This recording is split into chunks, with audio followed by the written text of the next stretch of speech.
السلام علیکم۔ آج ذرا سا ٹاپکس سے اور کچھ اسٹیپ آگے چلتے ہیں اور اس پہ بات کرتے ہیں، بریفنگ کرتے ہیں، لیکن اس کے ساتھ ساتھ میں یہ بھی بتاتا چلوں کہ پہلے میں نے آپ کو بتایا تھا ان کی کیٹاگریز، جو ان کے اندر غلاظت تھی، جو ان کی کوالٹیز تھیں یہودیوں کی۔ اب دو اور کوالٹیز میں آپ کو ان کی بتانے لگا ہوں یہودیوں کی، جو غالب آ گئے عیسائیوں کے اوپر۔ اب ایک غلاظت جو تھی، قرآن پاک میں بھی ان کا ذکر ہے اس چیز کا کہ یہ یہودی ربا یعنی سود کا کام کرتے تھے اور کہتے تھے کہ تجارت جو ہے وہ حلال ہے اور یہ حرام ہے، پیسے کے بدلے یعنی پیسہ لینا یہ حرام ہے۔ تو اس بات کو لے کے وہ باتیں بنایا کرتے تھے۔ بعض اتنے برے بھی تھے کہ اگر کوئی شخص ان کے پاس امانت رکھتا، کوئی چیز رکھتا، تو یہ اس میں بھی خیانت کرتے اور اس کا مال ہڑپ لیتے، اس نیت سے کہ ہم یہودی ان سے بہتر ہیں اور ان کا مال ہڑپنا ہمارے لیے جائز ہے۔ اس وجہ سے یہ ساری چیزیں لوگوں کی، مسلمانوں کی یا ایماندار لوگوں کی بھی ہڑپ کر لیا کرتے تھے۔ اب ایک اور چیز جو قرآن پاک میں ان یہودیوں کے خلاف آئی ہے، وہ بھی انہی کے اندر وہ چیز پائی جاتی ہے، یعنی یہودیوں کے اندر، کہ یہ لوگ بلا وجہ زمین کے اندر فساد پھیلاتے ہیں، جنگ پھیلاتے ہیں، لڑتے رہتے ہیں کسی نہ کسی بات پہ، کسی نہ کسی موضوع پہ، کسی نہ کسی بات پہ، اور یہ سب اس لیے کہ پوری دنیا کے اوپر ہر جگہ صرف ہم ہی ہیں۔ جیسے قرآن پاک میں یہ لوگ لوگوں کے ان کے بارے میں آیت آئی ہے کہ یہ لوگ دعویٰ کرتے تھے کہ جنت میں صرف ہم ہی جائیں گے، باقی کوئی نہیں جائے گا، اور بالفرض اگر ہم دوزخ میں چلے بھی گئے تو کچھ دن کے لیے جائیں گے، یعنی ان کا یہ دعویٰ جھوٹا انہی کی طرح ہے کہ یہ لوگ جیسے نعوذ باللہ، جیسے اللہ پاک نے فرمایا ہے کہ کیا یہ کوئی عہد لے آئے ہیں اللہ سے کہ یہ دوزخ میں جائیں گے تو چند دن کے لیے، یا یہ وہاں سے نکل جائیں گے؟ کوئی عہد بھی نہیں، کچھ بھی نہیں، اس کے باوجود بھی یہ ایسے کام کیا کرتے تھے۔ ایک مثال دیتا ہوں کہ اب یہاں پہ میں ایک اور مثال دینے لگا ہوں، یعنی کہ پہلے میں نے 5 کوالٹیز آپ کو بتا دی، اب یہاں پہ ایک مثال ہے انجیل سے لیتے ہیں، اور اسی کا ایک چیپٹر ہے جس کو مارک 11 مارک 12 بھی کہا جاتا ہے، اور یا یہ کہا جائے دی گڈ نیوز بائبل۔ اس میں ایک حیرت انگیز واقعہ ہے جو مارک 11 جو ہے وہ کہتے ہیں کہ جب عیسیٰ علیہ السلام یروشلم جاتے ہیں، یہاں یہ بات یاد رکھیے گا، عیسیٰ علیہ السلام کوئی نئی شریعت لے کے نہیں آئے تھے، شریعت موسیٰ علیہ السلام کی ہی تھی۔ حضرت عیسیٰ علیہ السلام پیار کا، امن کا، محبت کا پیغام ہی لے کے آئے تھے، جو کہ ان لوگوں کے اندر ختم ہو چکا تھا۔ اس چیز کو لے کے وہ آئے ان کے پاس، لیکن ان کے ہاں تو بالکل یہ چیز نکل چکی تھی جو ان کے اندر موجود ہی نہیں تھی۔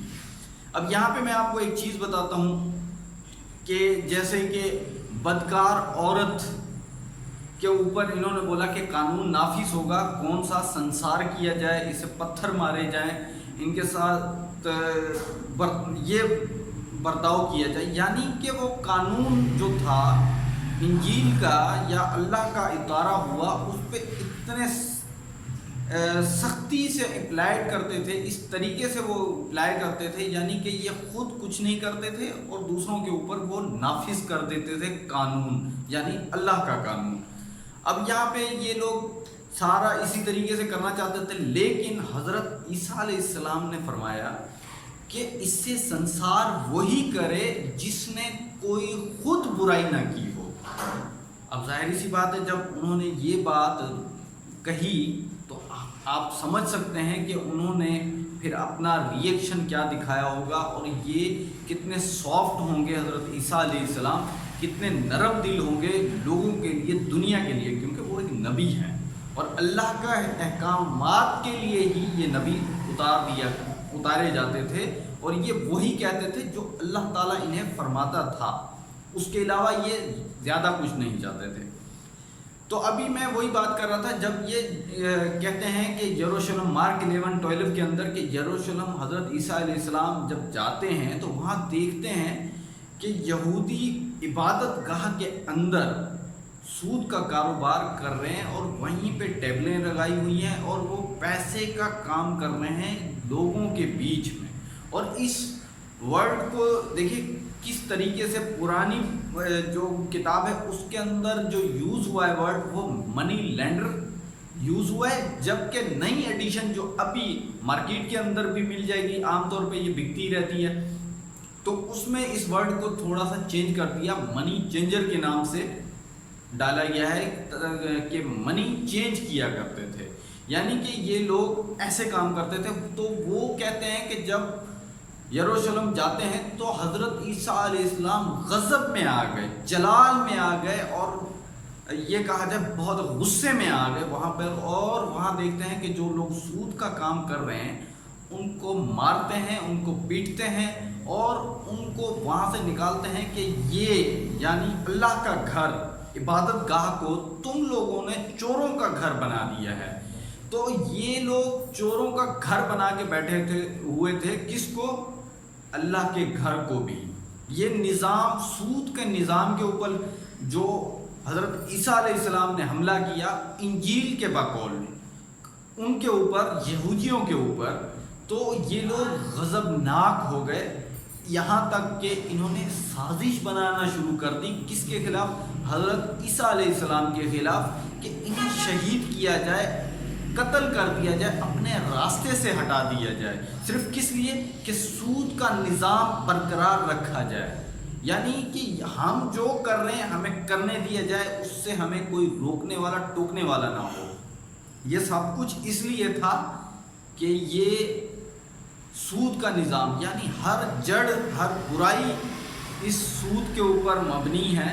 اب تک تو وہ حضرت عیسیٰ علیہ السلام کو برداشت کرتے آ رہے تھے، لیکن جب انہوں نے ان کے سود کے کام کے اوپر، سود ربا یعنی قرآن کے اندر ورڈ ہے ربا، اس کے اوپر حملہ کیا حضرت عیسیٰ علیہ السلام نے، تو انہوں نے سازشیں بنانا شروع کر دی. کس کے خلاف؟ حضرت عیسیٰ علیہ السلام کے خلاف. اب حضرت عیسیٰ علیہ السلام کو یہ خود تو شہید کر نہیں سکتے تھے، انہوں نے سوچا کہ کیوں نہ اس کو کسی اور ذریعے سے، کسی اور طریقے سے قتل کر دیا جائے اور ہٹا دیا جائے اپنے راستے. تو اس وقت رومن امپائر تھی اور رومن کا ہی گورنر وہاں پہ ہوا کرتا تھا. تو انہوں نے کیا کیا کہ انہیں کو بھیجا ان کے پاس اور یہ سوال دے کے بھیجا کہ آپ ان سے یہ پوچھیں کہ آپ ٹیکس دیں گے یا نہیں دیں گے. اب ان دونوں سوالوں کے اندر ٹیکنیکلی بات ہے کہ اگر وہ نہیں دیتے، یعنی کیا؟ ٹیکس نہیں دیتے بادشاہ کو، تو یعنی کہ یہ بغاوت ہو جائے گی. اور اگر بالفرض وہ یہ کہتے ہیں کہ ٹیکس دینا چاہیے، تو یہاں پہ کیا ہو جاتا ہے؟ عقیدے اور مذہب کے خلاف جاتے ہیں، یعنی اللہ کی خلاف ورزی کرتے ہیں. کون؟ حضرت عیسیٰ علیہ السلام. لیکن حضرت عیسیٰ علیہ السلام ان کی چال جو کہ سمجھ چکے تھے بہت اچھے طریقے سے، تو انہوں نے جواب ہی ایسا دیا کہ وہ حیران رہ گئے کہ یہ حضرت عیسیٰ علیہ السلام نے جواب کیا. انہوں نے یہ فرمایا کہ آپ جو بادشاہ کا حق ہے وہ بادشاہ کو دیں، اور جو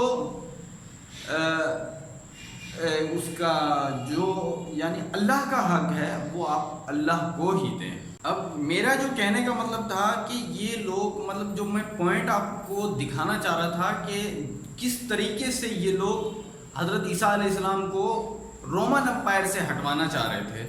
آج وہی سینیریو پوری دنیا کے اندر استعمال ہو رہا ہے. کون؟ یہودی استعمال کروا رہے ہیں. کس سے؟ امریکہ سے، تاکہ کسی نہ کسی طریقے سے اسلام یعنی مسلمان وہ ہٹ جائیں ہمارے راستے سے، جو کہ ہمارے سود کے کاروبار کو روکنے کی کوشش کر رہے ہیں. تو آج بھی وہی سینیریو یوز ہو رہا ہے دنیا کے اندر، کہ کیونکہ سپر پاور اس وقت جو ہے وہ دیکھا جائے اس لحاظ سے زمینی پولیٹکس پاور سے وہ امریکہ ہے. تو یہودی امریکہ کو استعمال کر رہے ہیں کس کے خلاف؟ مسلمانوں کے خلاف. دوستو ویڈیو پسند آنے کی صورت میں اسے زیادہ سے زیادہ لائک کریں، شیئر کریں. ہماری اگلی ویڈیو آنے تک اپنا اور اپنے پیاروں کا ڈھیر سارا خیال رکھیے. اللہ حافظ.